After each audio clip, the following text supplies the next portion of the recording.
Welcome back, everyone. Thank you for sticking with us. Tonight we are again joined by Lisa Sockabasin. Lisa, thank you for taking the time for us. It is a pleasure to be here, Devin. Every single time, Thank you. love to share. So we're wrapping up Native American Heritage Month. We are. What's a good way to cap it off for us? Oh, wow. Native American Heritage Month first is the month of November. I can't even believe we're almost done with the month. It's a very busy month for Indigenous people oftentimes. It is the month where we celebrate culture, we celebrate our language, we celebrate the contributions of Indigenous people to this land, to each other, and to the values that we try to hold today.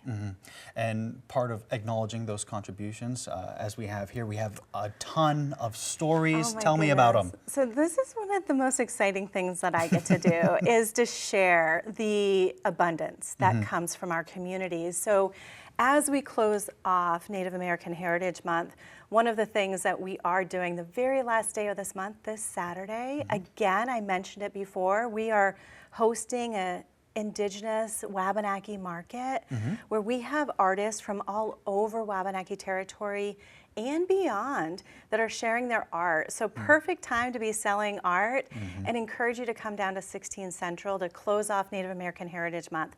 We will be joined by a Passamaquoddy elder and culture keeper.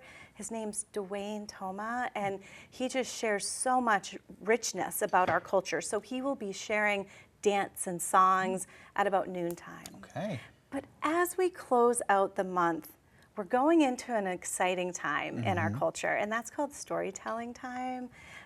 It is our storytelling season, and what a great time to celebrate Indigenous authors, and not just Indigenous authors, but we think about, yes, we promote literature, of course, but there's Indigenous movies, there's Indigenous podcasts, there's Indigenous TV series, and what's so great is your listeners will have access to all of that on your website to try and, well, engage with the storytelling season, which starts next month in December. Speaking of those podcasts, you were telling me just before during the commercial break that it was a busy day for recording for you. Tell me about the podcast. Absolutely. So as we prepare for storytelling season, and which starts in conjunction with the solstice, it is the time for reflection, learning, connecting with each other, connecting to our culture. So we're recording a lot of episodes, I'll say, with Aunties on Air, which is our podcast that shares stories about connection and shares stories about Indigenous and non-Indigenous people coming together to solve, well, some pretty critical, complex issues our communities are struggling with today. Yeah, absolutely. All right, well, Lisa, thank you so much for taking the time to meet with us again today. Absolutely. We will have your full weather after the break.